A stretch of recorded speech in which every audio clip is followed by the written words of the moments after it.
Fala pessoal do canal, como é que vocês estão? Tudo bem?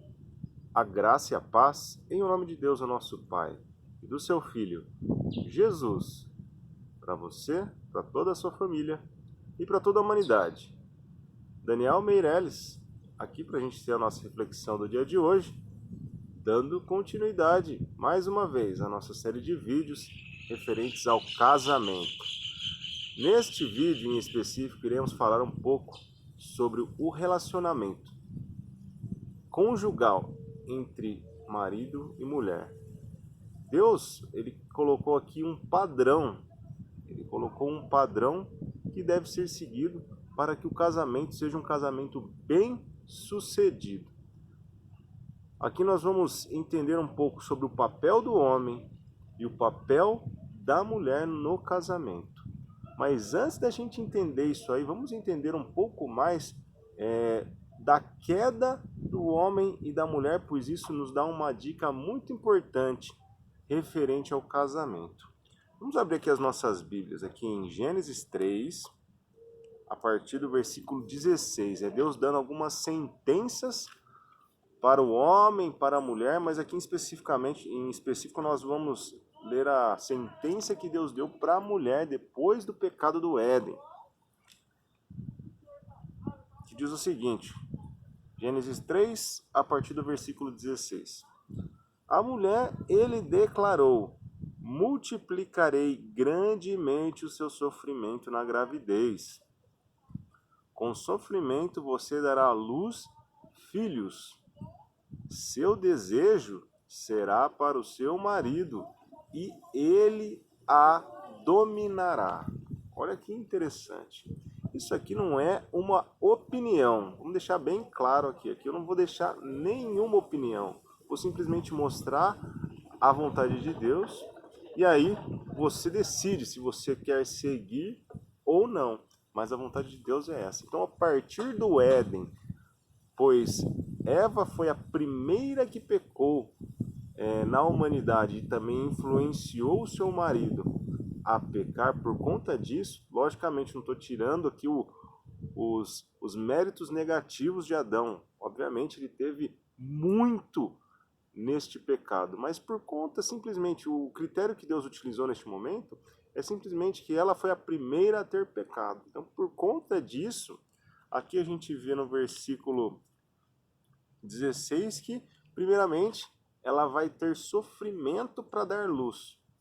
Então, este foi a primeira sentença de Deus para a mulher. Provavelmente, no Éden, se eles tivessem tido filhos e se Adão e Eva não tivessem desobedecido às ordens de Deus, muito provavelmente o nascimento dos filhos não seria algo doloroso. Muito pelo contrário, seria algo prazeroso para a mulher, algo que a mulher iria amar realizar. Obviamente que o nascimento de um bebê, de uma criança, mesmo com dores, mesmo com todo o sofrimento que Deus colocou ali para a mulher, é algo maravilhoso. Imagina no Éden, então, como é que não deveria ser. É interessante a gente pensar sobre isso, né? E a segunda sentença que Deus colocou para a mulher é que o seu desejo será para o seu marido e ele a dominará. Olha só que coisa interessante. Quando a gente vê uma passagem como essa, a gente também consegue entender que para o homem dominar a mulher, no caso, a mulher provavelmente deve ter sido enfraquecida um pouco por conta disso. Eu acredito que por conta de Deus ter tirado Eva da costela de Adão, no momento que ela foi criada, ela tinha a mesma força que Adão, o mesmo vigor físico. Provavelmente Eva e Adão eram equivalentes em força, em vigor. Mas por conta deste pecado, muito provavelmente Deus tirou um pouco do vigor físico da mulher para que o homem pudesse dominar a mulher no sentido do homem dominar sendo marido e esposa, né? Dominar sendo o cabeça da relação. E quando a gente vê uma sentença como essa, a gente começa a entender um pouco mais do contexto da humanidade. E aí a gente vê que Deus ele deu esta sentença, tão somente o padrão que ele utilizou para dar essa sentença é simplesmente porque ela pecou a primeira vez e também influenciou Adão a também cometer o pecado. Então, tão somente por isso, Deus deu esta sentença para Eva e Eva sofreu estas consequências. Não só Eva, mas todas as mulheres. Então, um homem, quando se casa com uma mulher, o homem deve o quê? Dominar sobre ela. Mas aqui a gente vai entender como funciona esse domínio. Não é um domínio tirano, não é um domínio pelo medo, mas é um domínio pelo amor. É um domínio pela cumplicidade, pelo respeito e pelo relacionamento íntimo do casal juntamente com Deus. Vamos ler aqui em Efésios, capítulo 5, a partir do versículo 22. Agora sim, para a gente entender esse contexto. Eu fiz esse pano de fundo aí de Adão e Eva para a gente entender um pouco agora do papel do homem e do papel da mulher no casamento. Efésios 5, a partir do versículo 22. Mulheres, sujeite-se cada uma a seu marido como ao Senhor. Olha aqui já é o Novo Testamento, isso aqui já vale para nós hoje. Então, mulheres, sujeite-se cada uma a seu marido como ao Senhor. Então, ela deve se sujeitar ao marido da mesma forma como ela se sujeita ao Senhor. Então, um casamento, segundo a vontade de Deus, a esposa ela deve ter um relacionamento íntimo com Deus, para que ela consiga ter um relacionamento íntimo com seu marido, um relacionamento de submissão, um relacionamento de amor, um relacionamento de intimidade.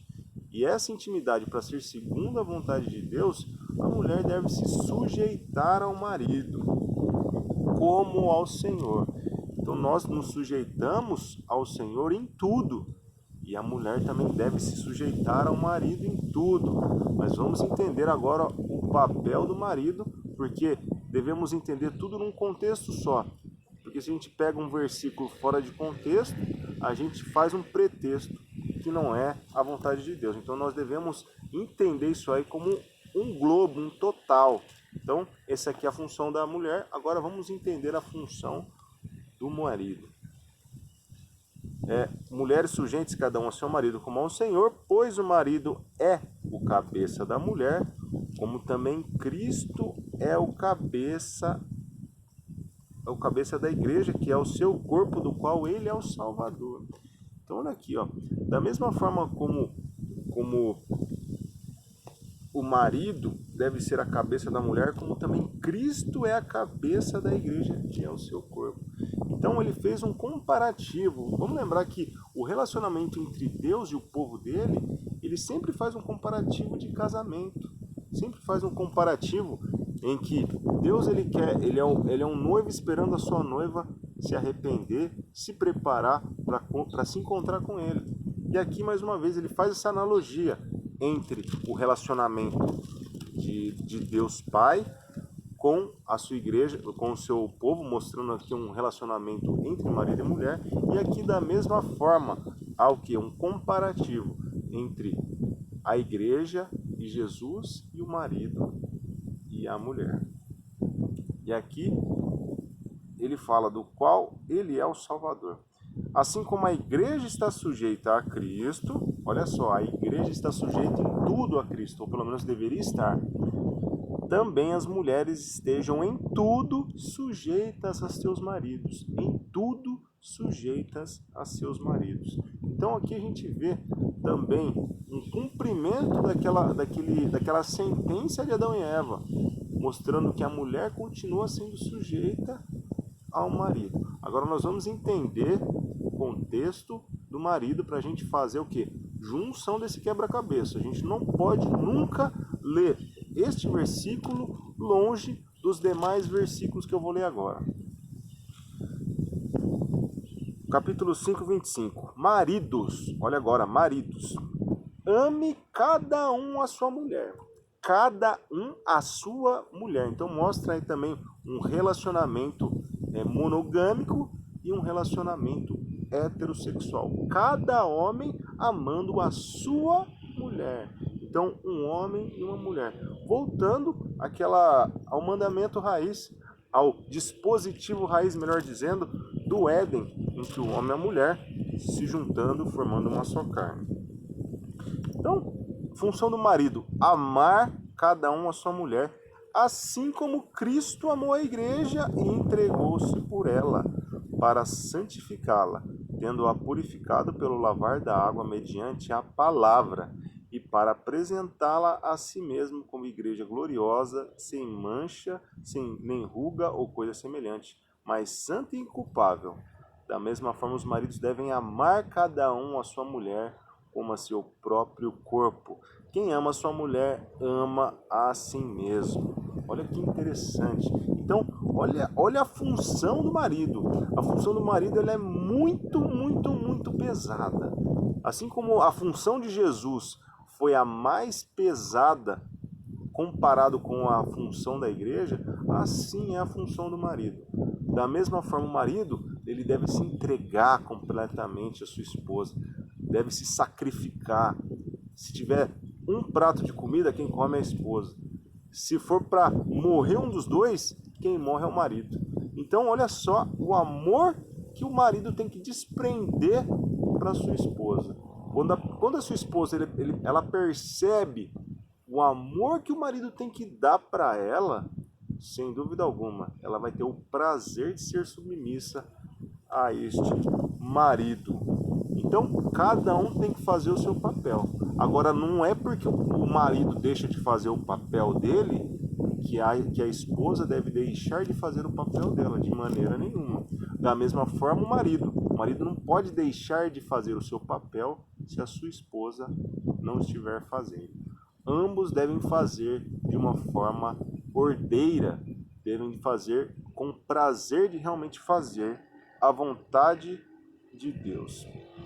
Além do mais, ninguém jamais odiou o seu próprio corpo, antes o alimenta e dele cuida, como também Cristo faz com a igreja, pois somos membros do seu corpo. Por essa razão, o homem deixará pai e mãe, se unirá à sua mulher, e os dois se tornarão uma só carne. Uma só carne. Este é um mistério profundo. Refiro-me, porém, a Cristo e à igreja. Portanto, cada um de vocês ame a sua mulher como a si mesmo, e a mulher trate o marido com todo respeito.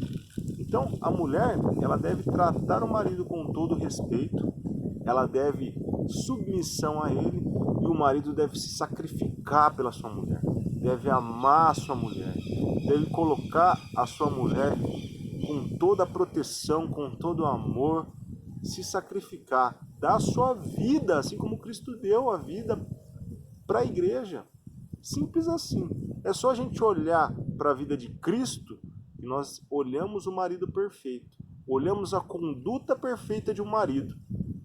E quando nós olhamos para a igreja verdadeira do Senhor, nós olhamos para a conduta de uma noiva submissa e respeitosa com as coisas de Deus. Então, que possamos todos nós ter essa consciência de que a submissão não é um palavrão, não é algo estrondoso, algo que transcende qualquer entendimento. Ah, você vai ser submissa ao seu marido, não sei o quê, que coisa mais retrógrada, que coisa mais do século passado. Mas aqui o mundo ele entende submissão de uma forma totalmente diferente do que a palavra de Deus ensina. Então aqui eu estou simplesmente mostrando a palavra de Deus, a vontade de Deus. Não estou dando nenhum tipo de opinião aqui, simplesmente falando da vontade de Deus. E aí cabe a eu e a você, se acreditarmos nisso, seguirmos ou não. Mas que possamos sim fazer a vontade de Deus sempre. Se você gostou desse vídeo, compartilhe ele com o seu bom procedimento, compartilhe ele com a sua vida e vamos continuar entendendo a vontade de Deus em nossas vidas, tanto no casamento como em qualquer outra área no Senhor. Tamo junto aí, até o próximo vídeo.